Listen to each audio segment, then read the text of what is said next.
keep that in mind when I talk about multiverses. I don't talk about multiverses downfall to hate. I talk about it in the sense of like, yo, bro, this was a very, like, all right, I look at multiverses numbers dropping off and falling down as this.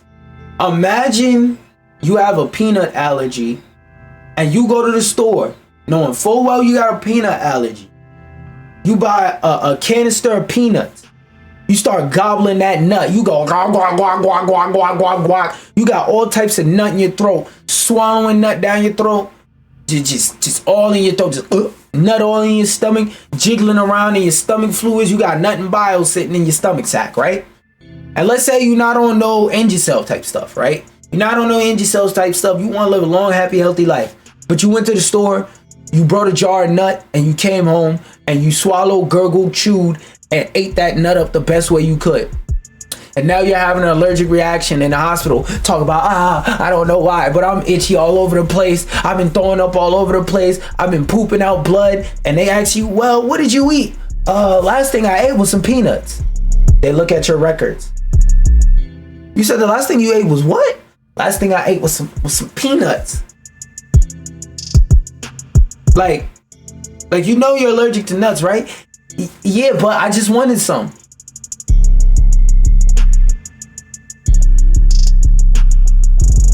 Like the amount of amazement and wonder the doctor would look at you with in that scenario, that's the type of amazement and wonder I look at this whole multiverse scenario with, because it's like, yo, your death was avoidable, just like how the death of Overwatch and the big fall off of Overwatch was extremely avoidable as well. Because we got a report here today saying Overwatch 2 average Steam player count has dropped damn near 40, specifically 39% since Marvel Rivals. And as a professional Blizzard hater, I'm ready to spit on this corpse. Let's read on. I don't even want to talk too much. Let's read on. You know the story. And for future preserving purposes, in case you don't know the story, look at my other videos, bitch ass nigga.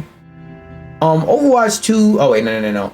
In September, October, and November 2024, the average player count for Overwatch was around 35,000. However, Marvel Rivals then released on the 5th of December, and according to SteamDB, the average Overwatch 2 player count for December was 25,000. What? They went from, as it got closer to Marvel Rivals coming out, less people were playing Overwatch. It's almost like a lot of the people playing Overwatch weren't playing it because they had fun on Overwatch. They were playing it because they had fun with the memory of Overwatch. So like reports are saying right now, before Rivals even came out, numbers was going down. And when it came out, sounds like numbers dropped even harder, because they went from 30,000 to 20,000. SteamDB also notes that in the past 30 days, January to date, and today is the 30th of January, there's literally only one more day left in January, so basically the whole damn month. The average has been 19,000. Damn. They went from the mid 20,000s to drop into the 19,000. A further 20+% drop. Sounds like a lot of people are getting off that game and playing Marvel Rivals instead, because it's how do you say, a better game. Because as I'm saying in my upcoming video, not only is Marvel Rivals, oh, I got an itch in my eye. Not only is Marvel Rivals better visually, like it's visually more cohesive because you're not looking at stuff in confusing ass first person. The gameplay has Marvel in it, and a lot of people love Marvel characters and don't really give a fuck about hero shooter games. They just give a fuck about playing as Iron Man. I want to be Iron Man, so I'm gonna pick Iron Man. People pick up the game, they see the pop star, the fucking KDA digital pop star, and they go, ooh, I want to play that. The girlies that hop on the game, they see the adorable land shark and they go, oh, I want to pick the adorable land shark, hop in ranked and not heal anybody and just swim around the map all day. A lot of people hop on the game, they see the Hulk and they say, oh man, I always wanted to be the Hulk, but specifically the version from the MCU. More people are going to choose that than playing as Orisa. Who the fuck is Orisa? So going back to this drop makes sense. It makes a whole lot of sense. While it can't be said for certain that the release of Marvel Rivals directly contributed to the decline. Get the fuck out of here. Oh, whoever wrote this article, they're in an abusive relationship with Blizzard. Like, Blizzard is clearly being abusive, cheating on them, bopping them upside the head for the most casual things, and they still can't see they're being abused. What the fuck do you mean we can't tell for certain? The fuck else is gonna take them off the game? Well, I have an article right here that could tell you what the fuck else might take them off the game. It's how Blizzard released a new paid Overwatch 2 skin, and then 24 hours later, they made this shit free. It's reasons like this that are helping this game die harder than it would. Because there's nothing wrong with having competition and your numbers drop a bit because you have competition. But there's something wrong with the fact that over 30% of the people on your game hopped off to play that game, on top of the fact that that game has its own new audience that's skyrocketing it to the top. That's crazy. They're eating into your audience. There's a difference between maintaining your audience and losing your audience. There's a difference between some people in your audience going back and forth and losing it. And right now, they're losing it. And it's because of shit like this. Blizzard releases new paid skin, and then 24 hours later, they make it free. And probably the people who paid aren't going to get their damn refunds. But according to Blizzard's official Steam announcement blog, anyone who accrues an hour of watch time on an affiliated Twitch creator, on basically if you use the Twitch jobs for Overwatch 2. So if you play Overwatch 2 and you leave a tab up of an Overwatch 2 player in the background for an hour, you get a free skin. Blah, blah, blah, blah, blah. The pink recolor of his iconic graffiti skin arrived in the FPS game shop 24 hours before the spotlight. So basically they're giving you the chance to buy it or earn it for free. I mean, I'm not gonna lie, why not just tell everybody earn it for free and just put a different skin up? But that would make sense. Was priced at $20 in the hero. So let me get this straight. Not only did you charge $20 for a skin you turned around and made free, but you charge $20 or $20 to $28 for a skin that I could earn for free by leaving a tab up in the background or connecting my whatever, my Battle.net or Steam, whatever the fuck, account to Twitch. Leave a stream open for an hour on my phone while it's on silent. Come back and claim the reward. You think niggas gonna pay $20 over doing that? I guess, bro. I don't know a nigga that got $20 to be able to buy a skin like this that don't have real life responsibilities. They could leave an Overwatch stream on in the background whilst they do and get the same shit for free. As you can imagine, the backlash has been fierce. A quick look at their subreddit has players branding Blizzard as scummy. Branding? They branded themselves as scummy, demanding refunds. I would too, not gonna lie. Why let me pay for this if you're just gonna turn around and give it for free? And this speaks to Blizzard's laziness. Because like, why give away the skin for free after charging for it when you could have just had a completely new skin?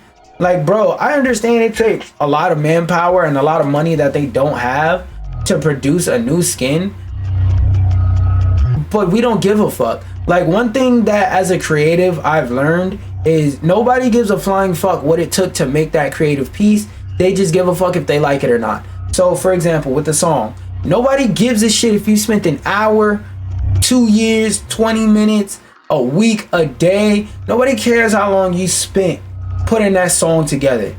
When I pull up my streaming service of choice and I hit play on that song, am I going to bop my head and say I like it? Or am I going to sit there with a straight face and go, yo, if you ever play this shit around me again, I might just throw you into a vat of acid. And not in a Rick and Morty type of way where you at the bottom of the acid with the acid gun simulation thing for in case somebody dips a ladle. No. I mean an actual vat of acid. The vat of acid the nigga died in at the end of the episode. That's what I'm gonna dip your dumb ass in. Like, you don't want that. You don't want that, but that's what happens in this space. And it's one of those things you just got to deal with. But it's like, dog, like in this situation, they're not scummy because somebody else is calling them scummy. They're scummy because they've done this type of stuff and worse over the years, over and over and over. And one of the worst things you could do is not only bite the hands, plural, bite all of the hands that are feeding you, but you're not only is Blizzard basically biting all of the hands that feeds them, they're biting all of the hands that feeds them, and they're pecking at the feet of the people that are feeding them and going, why aren't you feeding me? Because you're pecking at my hands and feet, bitch, I can't. Then you turn around and disrespect me like this. It's like, bro, now I don't want to feed you. If I did, now I don't want to. All these other games, nigga, Marvel Rivals came out. Why the fuck am I still playing Overwatch? Dumbass. A post on the official forum simply reads, so are we getting a refund for Cyber DJ Lucio now? I would imagine if you watch the Twitch stream and get it for free, that they should give you a refund, but I don't know. They like, by even entering, all right. So one of the things I've learned about medicine, I'm not a doctor or nothing, but one of the things I've learned about medicine is the best kind of medicine is preventative. What does that mean? It's best to take measures to prevent something rather than to get it and deal with it then. So, for example, instead of getting diabetes and being mad about test strips and how they infinitely charge exacerbated crazy amounts for insulin, don't get diabetes in the first place. Exercise regularly, make sure you eat right, stop eating so much fucking candy, stop eating so much sugary stuff all day and night, right? That is better than having to worry about the price of insulin, than having to worry about all this other stuff. And that's not to make fun of a disability, but I'm just saying there's a difference between you was born with diabetes and somehow, some way you got diabetes. You get what I'm saying? This scenario is a case of they gave themselves diabetes while the whole time saying sugar won't cause diabetes. You're very wrong. So there's no way out of this situation. The best way out of this situation, the best way to deal with this situation, all that to say, is to not get in it in the first place, but they're in it. Noting that the Lucio skin was put in the shop a little over 24 hours and now it's already been free. This is the second time this has happened, with several players pointing to Mercy's Owl Garden skin. Oh, so they're repeat offenders. Guardian, which was also released as a paid cosmetic before being given away via a Twitch drop later that year. In that case, Blizzard did issue a full refund for the skin. Oh, so maybe they'll do it again. PC Games has attempted to verify all this, but at the time of the writing, the skin appears to be pulled from the store. You wouldn't have had to pull it from the store if you didn't put it there in the first place. In that video, however, you can see that Cyber DJ Lucio and Cyber Fiend Widowmaker skin widget was available on the 29th. That widget is no longer in the store as seen in their screenshot below. And this is why in the other article, like I said, their numbers for their player base dropping, dwindling. Don't nobody want to play that game. But let's talk about a console with not only games that people want to play, but a console platform that people will want to play on, and how Nintendo announced that they got bad news for you if you're in the States or if you're anywhere outside of Japan and you try and use a Japanese account and use a foreign card or PayPal. The payment methods are no longer accepted. Now, I saw this and I was kerfuffled. I don't know what the fuck they talking about the payments longer no accepted to prevent, no more accepted to prevent fraud. I don't know what the fuck they're talking about, but let's read on about how as of the 25th of March, overseas customers who wish to continue using the Japanese eShop or My Nintendo Store need to use an alternative payment method. Also, just in case you're curious as to why anybody would do this in the first place, there are certain games and certain versions of games that are available only in other regions, so you have to have an account from that region to play or buy that version of the game. So, or to play the game period in certain cases. Thank you very much for your continued patronage to our products. Nintendo wrote in a statement on its customer support website. For customers who have previously used overseas issued credit cards or PayPal accounts opened overseas, we ask that you please use other payment methods such as credit cards issued in Japan from now on. Like, I understand the request. I'm just trying to figure out why are they doing this. The removal of foreign cards and PayPal payments makes for a significant barrier for anybody wishing to make purchases from the Japanese eShop, for instance, to buy a game not released elsewhere. Nintendo may be looking to cut down on the number of people with multiple accounts on their console. You'll never be able to fully do that.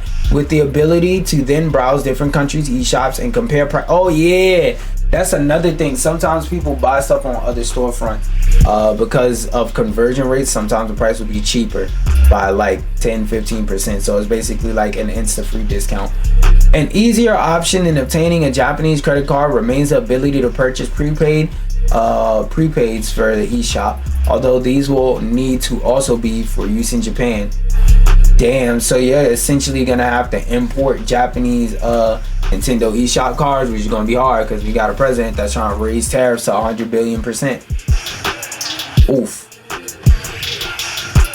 I'm not gonna lie, that was well timed because that is kind of game. I know we're talking about Nintendo on top of that, but yeah, that is kind of game. Not gonna lie, because I feel like I really want to know I was hoping to see what's the reason for this. Do this article. Let me ask Perplexity. Let's see. Please.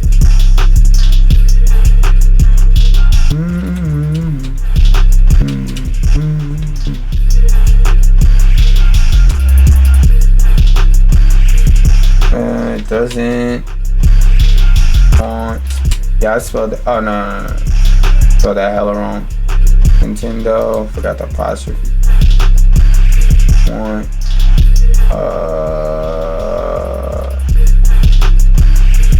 Game. That's good.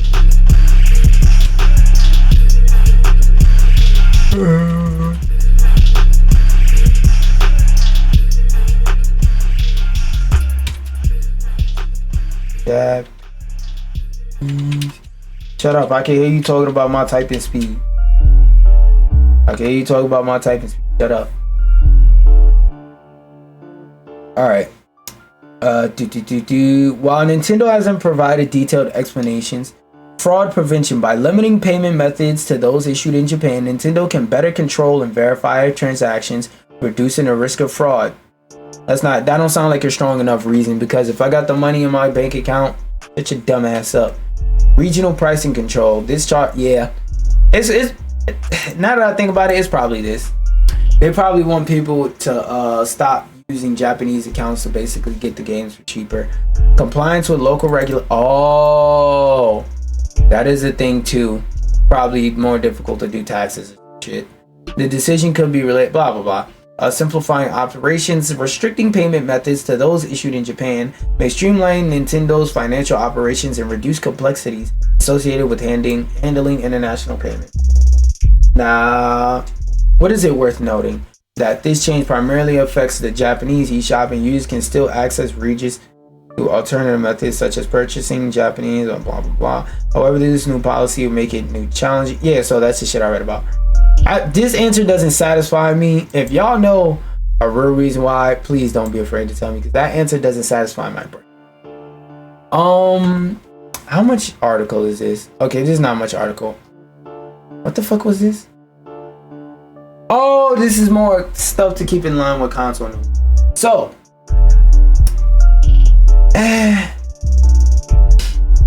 oh, now I remember why I wanted to talk about this. Okay, so boom. We are in a reality. We are in a timeline where if you want to play Xbox games, it's best to play them on anything that isn't an Xbox. Think about it. If you want to play an Xbox game that's going to release on PC anyway, by the way, besides a Bethesda game, it's going to release on PC, and they're going to have more resources to optimize it for PC, because they're directly connected to Xbox, which is connected to Microsoft, which is Windows. Meaning if they need to speak to some Windows engineers, or maybe even they could take a couple Windows engineers that would like to transfer over and help with some of the Xbox operations, that can be the situation. That could be what happens.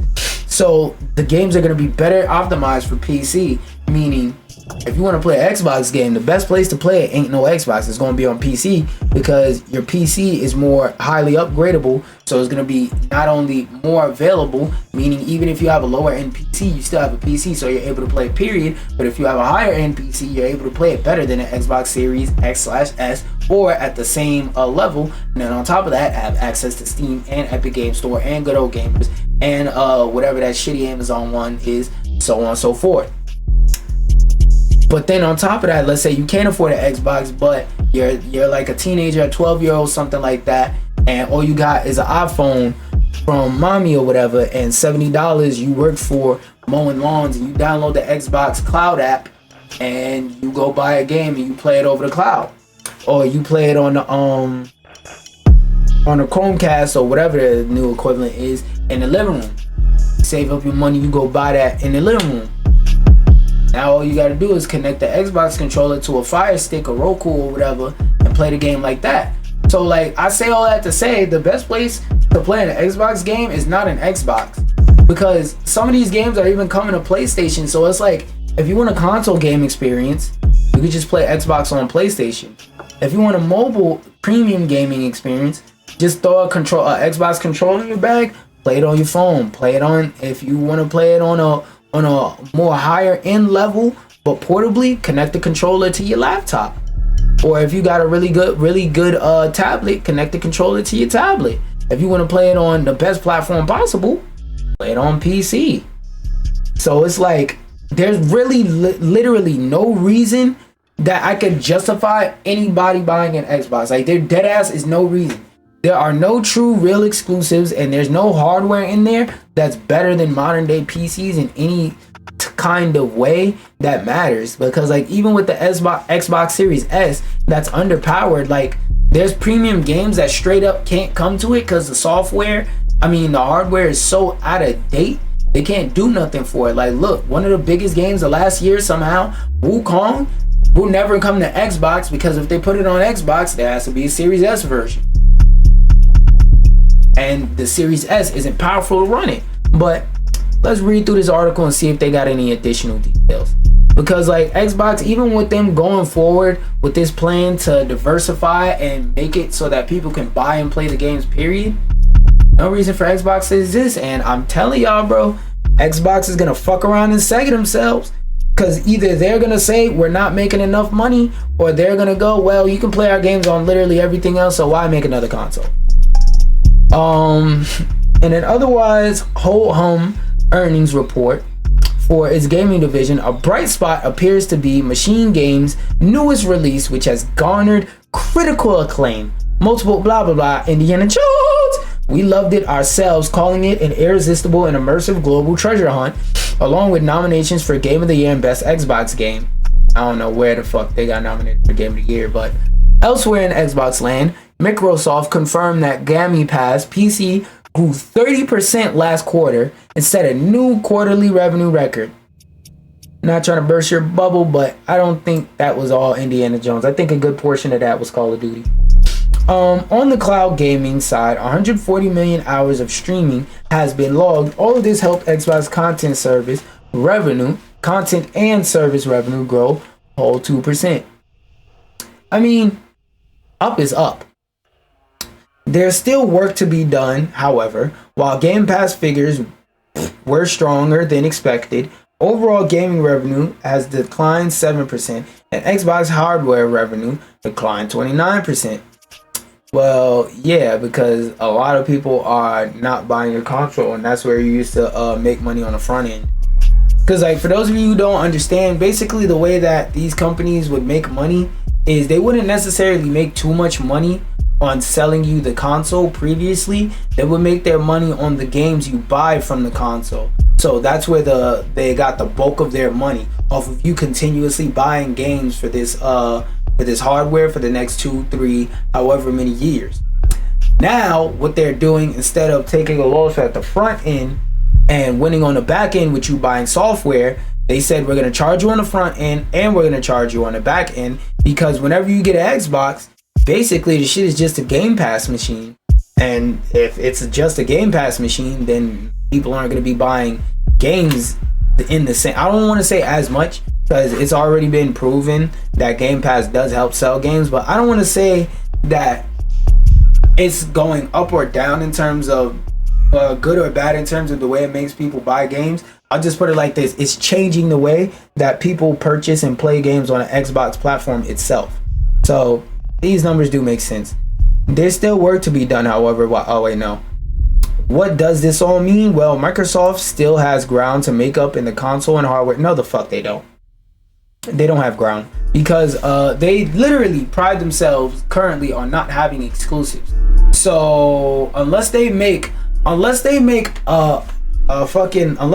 Xbox has the power, let's say it comes out next year, right? If the next Xbox comes out next year and the shit doesn't have the power of a 70 series, and like a Ryzen, the latest one is like 9, I think, and they don't have the power of like a Ryzen 11 and a 60 series graphics card, keep in mind the 50 series graphics card just released this year. I'm not gonna lie, unless they put that shit and make it like $300, I don't see the point. That's why their best bet, low key, is to make that mobile device that I heard rumors about, where they have the Surface team working on the next Xbox console. So that's where it could make up, by making a mobile console.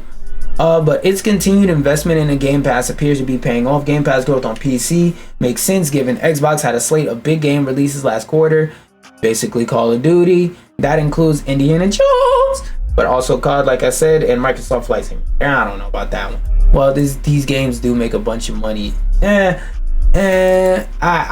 is big, but this isn't big. This is not like big amongst gamers. This is big in its community, I'll say. That being said, before we wrap, nigga, 30 minutes?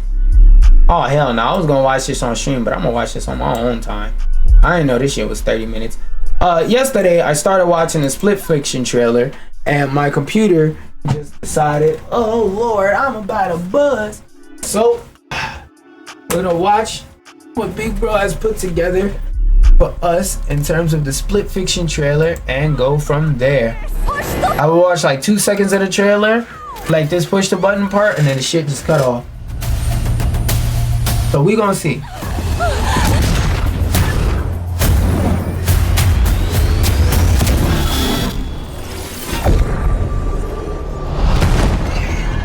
Hey guys, this is Hazelight's next co-op adventure. I'm so excited about our new game that I want to give you one more sneak peek. Have a look at this. This game comes out in the middle of the... Are stuck in one of Mio's sci-fi stories. This one is all about gravity and how to defy it using the tools provided by Mio's story. Hop on! Wait! But there's also a crazy bike chase. Alright. And of course, a badass boss.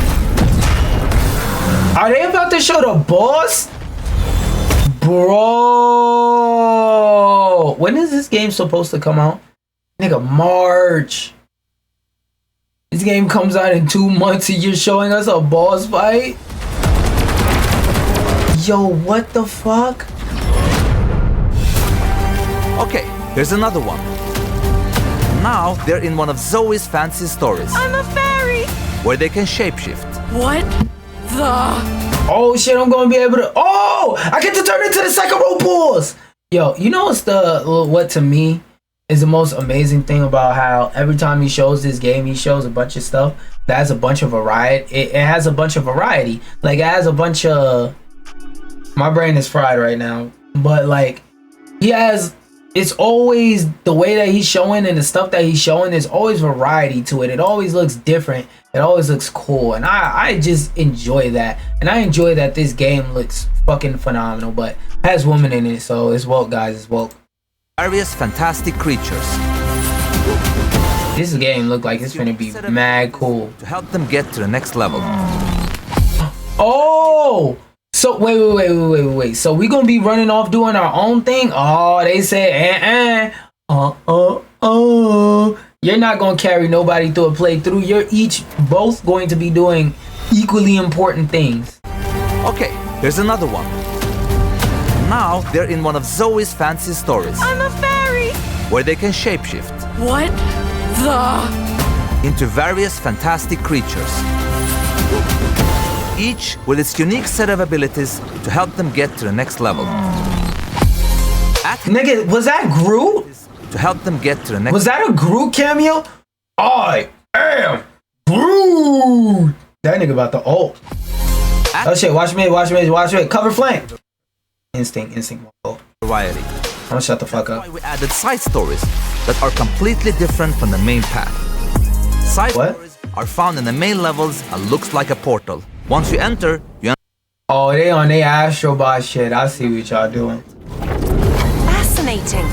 for example, You know what else is fascinating? Water. You should go drink you some. It's actually pretty healthy. how about flying around in space? Or ride on a sandfish in the desert. One thing that I was saying yesterday that I like about how much he shows in his trailers is other games be playing pussy and they be scared to show you anything about the game. This nigga showed us a boss fight and like 2, 3, 4, 500 different levels in the game. And even if this is all the game has to offer, all this stuff looks so cool. I'm here for it. I'm with it, nigga. I am with it. And why not water ski behind the train? Ski! Come here. So just trust me when I say this. This is side content you don't want to miss.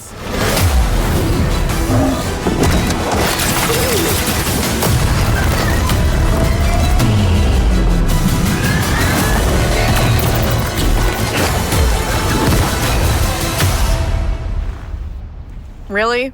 What?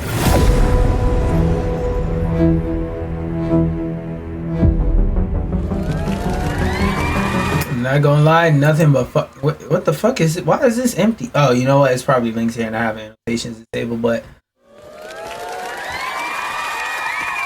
nothing but straight W. Nothing but straight W.